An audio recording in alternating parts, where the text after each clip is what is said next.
What's up, pilots? Just coming to you with a little update. I didn't do a box opening or any review at all on this yet. I just kind of did my Stuka. I ordered this just a day or two after that one just because of the sale that was going on.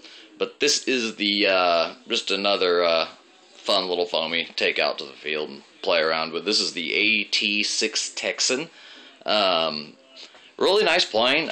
It's made by Dynam, so you know, good foam quality. They've kind of changed up their foam a little bit, made it a little bit more. It is EPO, but it's kind of got the aerosol feel to it, so it's a good strong foam. It could probably take a good little beating, but just wanted to show it to you guys. I didn't really do a review or a build review or anything like that, simply because it literally took about 30 minutes to put together and have flight ready. So it's kind of ready to go. There's some stuff I need to go over and fix, and some stuff, if anybody's out there checking this out that's ordered this plane, looking at it, building it, getting ready to maiden it, something like that. Just a couple things to look at that you might want to just double check. So, but first I'll just show you the plane here. It is running on a 950 kV brushless outrunner, and spinning right now. It's spinning a 12.6 prop. That's the stock prop that came with it. I'll definitely be doing some adjustment there. I'm definitely not going to stick with a Dynam prop. I'll probably go with a APC. So I'll end up putting that on. It's got the full house on it. We've got full electric servoless retracts set up on there. You know, and no, they're not the strongest in the world, not the best quality by any means, but they do the job. They work well. So as long as you keep it on the landing pavement and stuff like that, and try and keep it out of the grass, they'll do their job. Now, as far as everything else, just a couple of features on it. Really good detail, and you know, if you look this plane up, this is, you know, just identical to what you'll see in the pictures for scale T6 Texans. So real nice plane. Came with a great decal set, full set of decals. You got your U.S. Air Force there. You got your Stars and Stripes there, emblems. Got your call-out numbers, your tail numbers, even your cow numbers, just like the real deal. So really nice looking plane. One of the only faults on the looks, of course, would be the pilots. Those guys are hideous there. Little twin brothers or something flying. So I'm going to yank those out and put a couple of my good old World War II pilots in there and make it look a lot better, and probably go ahead and scale up that cockpit quite a bit while I'm in there. Put some gauges in, some actual seat backs, and some you know, just some basic you know, tubing, stuff like that. A little fun stuff to make it a little more scale as soon as I get some good pictures of a real Texan's cockpit inside. I've already got her set up here. She's set up running on my DX6i. Right now, just has the ailerons. I haven't put the flaps on yet. It does come, if I can show you here, with the flap cutout right there, so it's ready to go. And as far as a servo for the flaps, you can use anything you want, because you're going to have to make your own complete cutout for your servo. There is no cutout whatsoever, but it's got a lot of nice little scale features. Like I said, very scale look. You got your rivet patterns all along it there. You got your scale lines. You've got you know, even down right here to the exhaust. You know, you even have a finned exhaust in there. Pretty nice. So all in all, really happy with her. She's a big bird. I believe about 1400 millimeters. So probably, I think it's 54 inches, 54.2 inches or something like that. But got her plugged in right now, and stand back a little bit here, and really good throws, like they recommend. So she's really responsive. Good tail wheel steering, and for once on a Dynam, the tail wheel steering is actually very strong. That is a good tail wheel, a good mount the way they have it run up in there. But like I said, guys, this is a super easy build. It won't take you any time at all to get this thing knocked out. So give you a look at the bottom here, and then we'll get into a couple things that you might want to look out for if you're building this model. So get some of this stuff out of the way here, and I'll tip her up on the nose. Okay, now I'll get a look at the bottom of her here and how she comes. Oh, sorry, that wing's huge, guys. Okay, Now the wing comes in a 3-part section here. Okay, the center section right here is its own independent section carrying the retracts and where all your wire harnesses come into, right here on this panel and up into the fuse. Those 2 bolts there and those 2 screws there are what actually hold the wing on. I'm not real comfortable with that, so I'll probably just go ahead and reinforce that or change those out completely. Like I said, there are the flap cutouts there. They even have the control hinge, control horn cut out right there, ready to go, and that's provided there. And so you just kind of cut and put the servo in wherever you want to put it down there. Let's see what else. Nice little intake there on the bottom, and like I said, the tail, everything like that, really good wheel. I still have to trim the wheel out a little bit here and adjust it, but really nice wheel, goes up in there. It's very strong. Even the wire there that they used on it is just awesome. It has the typical Dynam bent U-shaped wire there for the elevator. Elevator does just have 1 control rod going to it. So, you know, typical setup. Now it does have the lights on the wings there on both sides. It's got the forward-facing nav landing lights. Tell you the truth, guys, I wouldn't even waste time hooking those things up. I ran them on 6 volts when I first got it to test them out, and even in a dark lit room you can barely see them. Outside they can be on full blast and you cannot see them at all. So yeah, these lights right here, guys, are kind of pointless. I left the wires empty inside.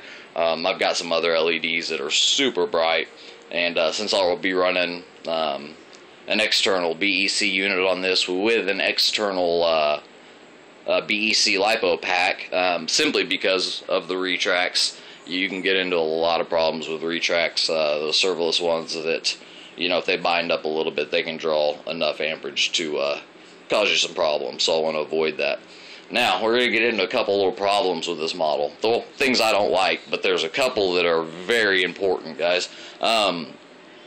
First one I'll cover is the big one. It's got an awesome motor in it, good powerful motor, and with the stock prop, it wants to pull out of your hands. It has got some juice, believe it or not, for a stock setup. However, it comes with a stock, I'll just give her a little spin up for you here. There we go.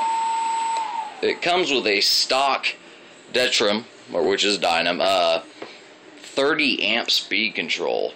And when I saw the motor and saw the prop size, I kind of was questioning that, but you know, sometimes these days they can knock the numbers down. But when I hooked the watt meter up to it, and I'm not talking about the burst here, guys, just basically not even full throttle. It's just, you know, a few clicks down from full throttle on the stick, and she was pulling a solid, steady 38 to 39 amps on a 30 amp. So needless to say, that one's coming right out, and I'm going to go ahead and pop a 40 amp in there and just call her good, just to be safe. Runs on a 3-cell LiPo, and we'll get into the compartment here while we got it going. So yes, first thing, guys, the stock speed control, it may work for a little while, but I'd be careful. I'd definitely run a separate BEC with a separate pack off of it. The inside here, now I have not placed everything yet because I still have to yank out. I wanted to leave this in to show you, but that is the stock speed control there, 30 amp Dynam with a 3 amp linear BEC. I'm going to go ahead and run this with an orange 6-channel Hobby King receiver. I've stopped using Spectrum receivers altogether, just simply because I've lost too many planes on them, and since I switched to orange, I haven't even had a glitch in the air. So I love those little things, and $6 a pop, can't go wrong. The battery compartment is right up there, and that thing is just made to fit a 3-cell.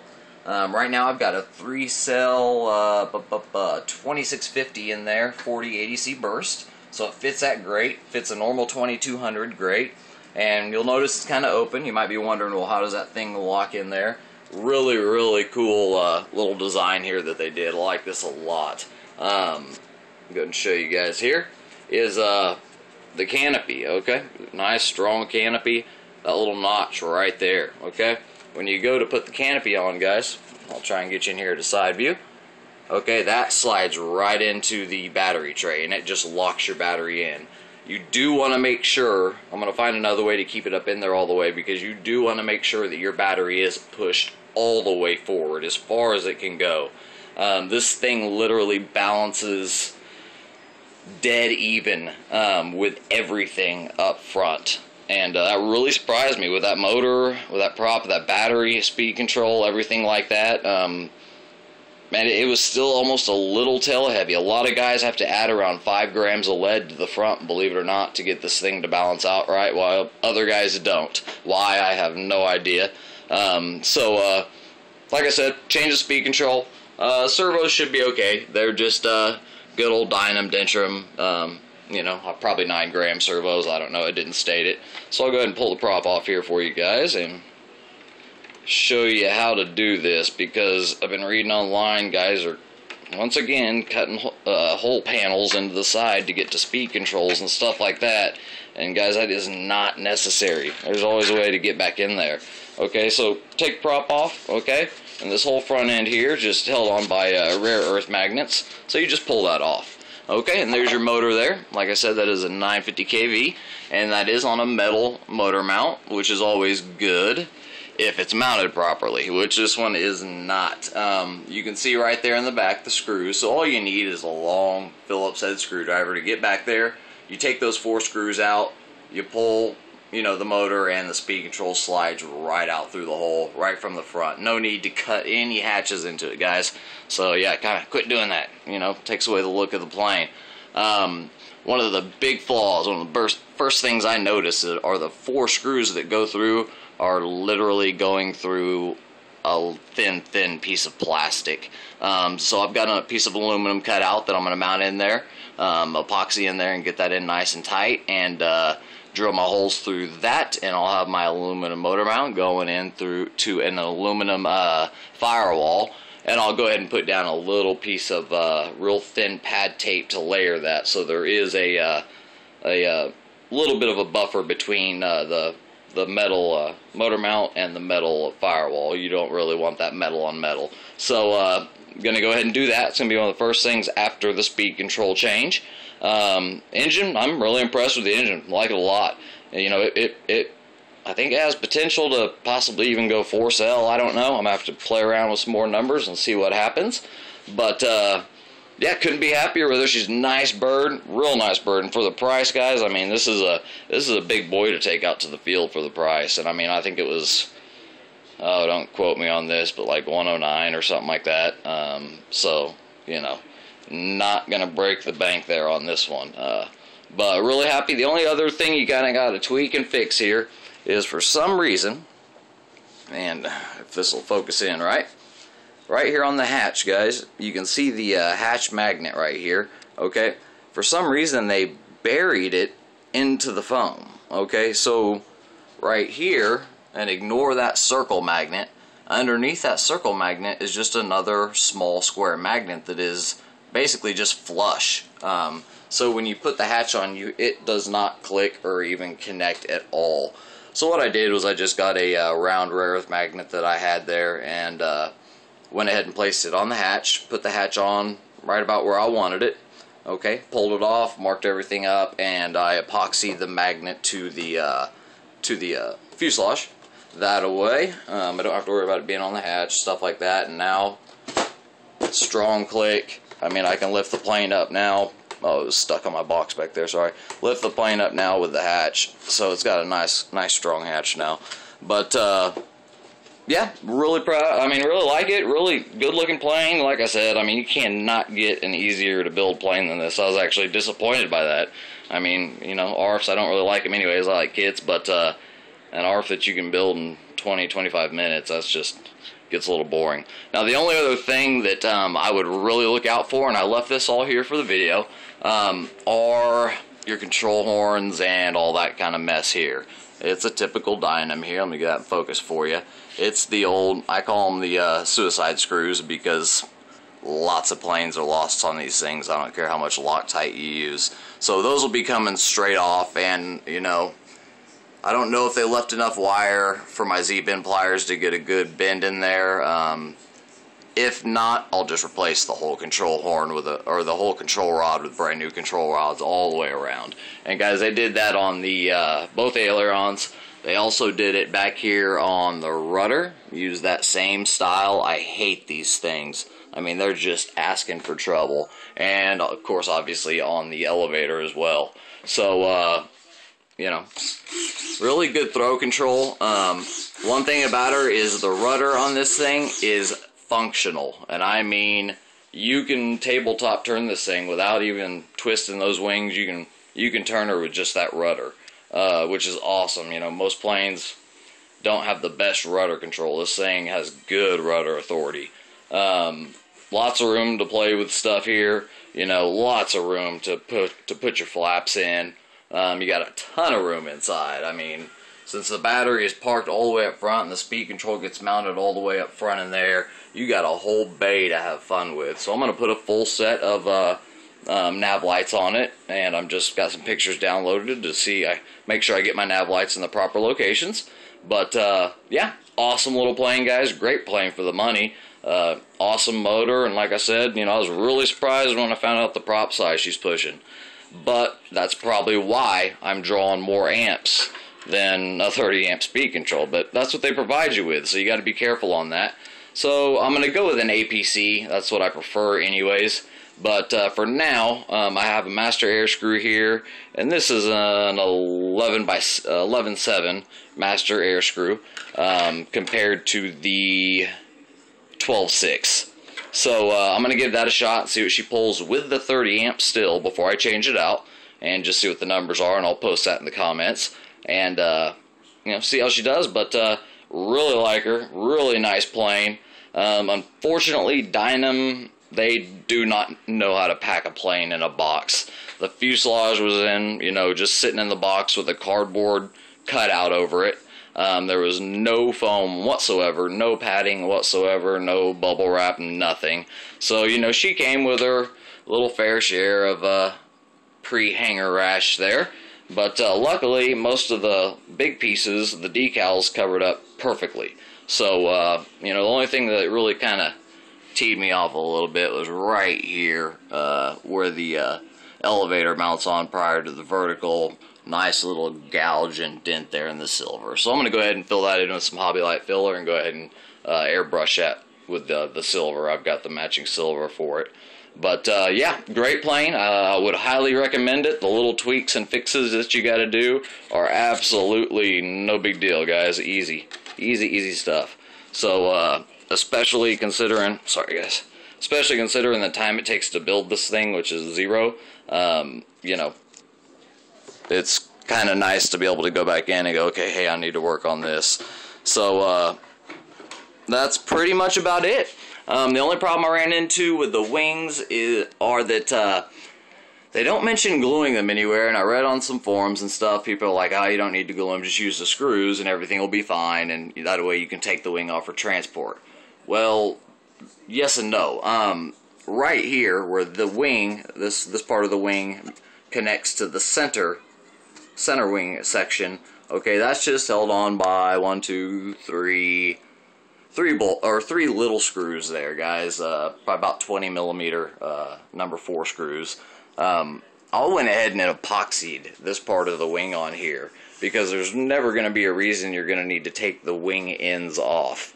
Now, like I said, I'm going to go ahead and change my mounts for under the wing so that she has stronger mounts. That way I don't have to epoxy the wing on.